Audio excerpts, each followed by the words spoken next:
Entender ou estabelecer esse equilíbrio, sono versus o corpo, versus alimentação, versus a questão aí da medicação, dessa automedicação que o pessoal faz também, né? Como que é isso?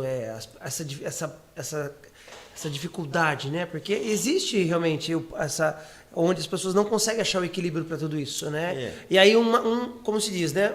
Um abismo chama outro abismo. Vai chamando outro abismo. É verdade, pastor. Isso por isso que a gente fala, né? A vida hoje, o entendimento, né? Porque a saúde, a OMS, né? A Organização Mundial de Saúde, fala o quê, né?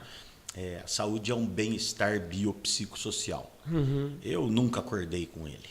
Nossa, hoje eu estou num bem-estar biopsicossocial, né? Então, saúde hoje tem muito a ver com autonomia, né? A capacidade de realizar coisas, né? Então, se você tem, por exemplo, uma diarreia e tem que trabalhar, isso é um super problema. Então, te tira a sua autonomia de ir e vir. Se você está com um problema financeiro, isso também tira a sua autonomia. Ou seja, a gente fala hoje que este equilíbrio passa por muitas dimensões. Física, mental, emocional, espiritual, então, administrativo, jurídico, econômico, né? Então, a gente tem que lidar com uma série de dimensões, né? Que todas elas corroboram para você ter um equilíbrio na sua vida.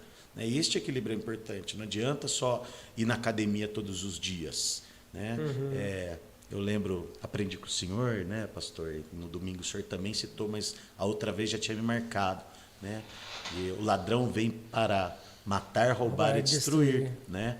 Então, matar o corpo, roubar a alma, matar o espírito, roubar a alma e destruir o corpo. Né? Então, essa dimensão, né, da saúde mental, emocional, da saúde espiritual e da saúde física, minimamente são 3 eixos fundamentais para a vida de qualquer pessoa. Né? Então, este equilíbrio precisa ser gerido por nós. Cada um cuida do seu.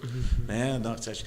A gente não consegue cuidar dos outros. Sim. A gente consegue cuidar, mas elas têm que fazer a parte delas. Coisa da oração, é orar e agir. Sim. Né? Dificilmente uma pessoa vai conseguir se formar na faculdade indo uma vez por semana. Dificilmente você vai conseguir ter uma vida saudável indo na academia uma vez no mês. Sim. Né? Ou comendo fruta, verduras, legumes, nas porções corretas de vez em quando. Né? Por isso que é importante que a gente consiga trabalhar, que o resultado vem de um processo de dedicação, de autocuidado. Né? Então, uma das coisas que mais mudou a história da expectativa de vida, voltando a falar, foi o sabonete. O sabonete impactou demais, porque a questão da higiene era um problema. Veja que lá em Levíticos a Bíblia já trazia referenciais importantes de saúde pública. Sim. Né? Ali em Levíticos, como lidar com lixo. Né? Em Levíticos já tinha orientação ali para o povo judeu. E assim, ali já tinham questões trazidas que a ciência só foi comprovar muitos anos depois. A história do sabonete veio da onde? No parto, as pessoas nasciam. Não tinha maternidade, não tinha médico ginecologista, obstetra, enfermeira, doula, não tinha isso. Né? Mas o que foi visto? Que quando se lavava, morria menos criança e a mulher morria menos. Né? Então, no parto, foram percebendo que o ato de lavar as mãos fazia que morresse menos criança. Então, uma relação que naquela época você não conseguia fazer os melhores tipos de estudo, mas era uma relação de erro e acerto. E aí a questão do sabonete veio. Inicialmente os sabonetes eram de gordura animal, né? Gordura do sebo mesmo, que gerava o sabonete. Né? Mas hoje a gente sabe o quanto impactou. Por isso que a questão do saneamento de saúde pública é obrigatória hoje em dia, né? Sem dúvida alguma. Essa é uma das mudanças. Por isso que eu falo, muitas coisas interferem na qualidade de vida e no morrer ao tempo que você conseguiu evitar realmente coisas importantes. Né? Doutor, a gente fala sobre os medicamentos, né, que estão aí para ajudar também, né? Mas a atividade física é importante, assim, praticar uma caminhada, uma corrida, uma bicicleta. Isso ainda é o principal remédio para curar uma hipertensão, uma obesidade, uma diabetes, por exemplo. No meu caso, a família teve um ano que 3 tios morreram de diabetes. Um cego, um sem um pé e o outro morreu, né? E o cuidado, né? O praticar esportes, praticar atividade física, né? Isso ajuda na prevenção também? Sem dúvida, né? O corpo foi uma máquina feita para trabalhar, né? Assim, a gente tem o corpo porque antigamente você não ia ao mercado e comprava a comida pronta, você tinha que caçar, você tinha que plantar, né? Tinha que coletar, né? Então tem todo um desenvolvimento da própria humanidade no sentido de atividade física ser uma estratégia de vida muito útil. Quem mais corria pegava comida mais rápido que o outro, né? Então, a questão da força, a questão, né, do sentir-se potente e conseguir executar. E para isso, hoje, basicamente a atividade física é fundamental. Eu não vou conseguir falar para você hoje, acho que depende muito de cada doença, né? Mas a atividade física e a alimentação são pilares fundamentais hoje do cuidado à saúde, né? Então, a atividade física hoje, assim, quando a pessoa fala que é sedentário, né? Sedentário é quem faz menos de 150 minutos de atividade física por semana. Eu estou livre! 150 minutos por semana. Então, isso inclui vários tipos. Hoje a gente sabe também que as atividades de maior intensidade são muito importantes. E hoje a musculação também fazer, porque assim, se tem uma coisa que na sua velhice é importante, tem duas, hein, pessoal? 2 reservas que a gente precisa trabalhar para a velhice. Infelizmente, uma é o dinheiro, porque ser idoso custa caro, né? Em torno de 20 a 25% do que você gastar na sua vida em saúde vai ser no seu último ano de vida. Porque a hora que você fica ruim, daí é mais remédio, mais médico, mais exame, mais viagem, vai, leva, busca, volta. Então, essa é uma coisa. Mas a outra é o músculo. Então, músculo para a perna, para o bumbum, por exemplo, para você levantar. Porque o idoso que já está acamado ou que está restrito, ele já tem uma qualidade de vida péssima. Né? Então, veja, se você quer ter uma velhice saudável, você precisa ter músculo, Theo. Não tem outro jeito. E sabe qual o bacana do músculo? Se você for à academia 2 vezes por semana e se cuidar, daqui 3 meses você tem mais músculo.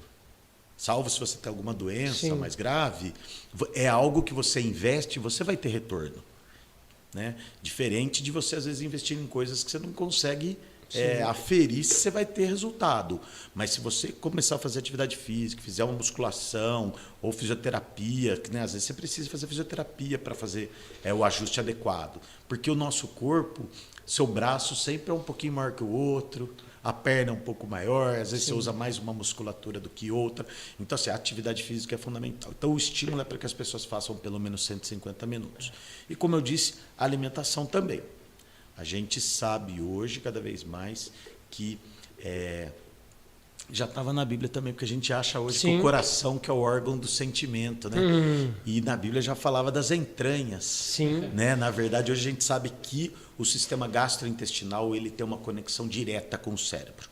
Não é só que esses remédios de obesidade novos agora, todos eles trabalham com a questão do trato gastrointestinal promover a sensação de saciedade. Né? Desculpa o termo, né?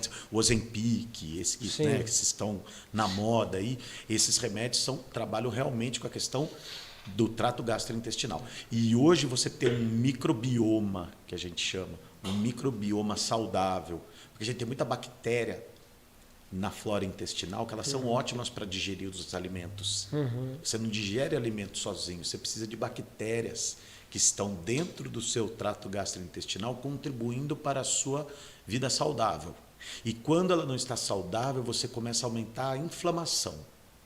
Então, uma pessoa que tem diabetes, por exemplo, o obeso é uma pessoa inflamada. Olha só. A obesidade é uma doença inflamatória. Ela não é só uma doença degenerativa. Ela é uma doença que inflama você. Por isso até que a gente estava conversando aquele assunto, né? O açúcar, a farinha, o carboidrato, ele aumenta a inflamação dentro do seu corpo. E ele não estimula a saciedade, ele estimula o apetite. Por quê? Porque você entra, principalmente os carboidratos, eles entram, aí eles te dão aquela alta carga de glicemia, de glicose, o que acontece? Seu corpo vai depois produzir meia hora, 40 minutos a insulina.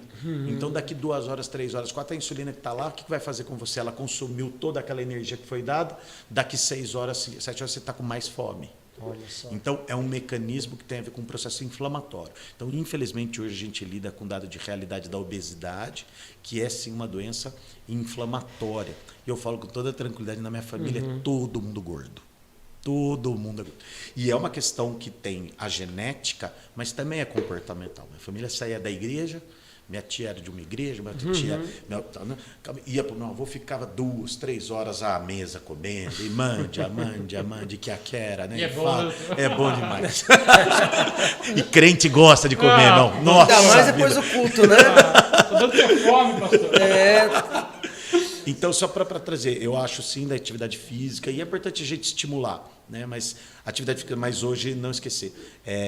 Uma das frases que existe hoje é: você é o que você come. Sim. Né? Então, por isso que precisa comer da palavra, né? Pastor? O pois pão, é. o pão do céu O pão que sacia, né? o pão que sacia, né? E o pão da vida, né? Que Jesus é o nosso pão da vida, né? Então, nesse sentido de cuidar. Esses 2 pilares, alimentação e atividade física, são essenciais para uma vida saudável, sem dúvida alguma.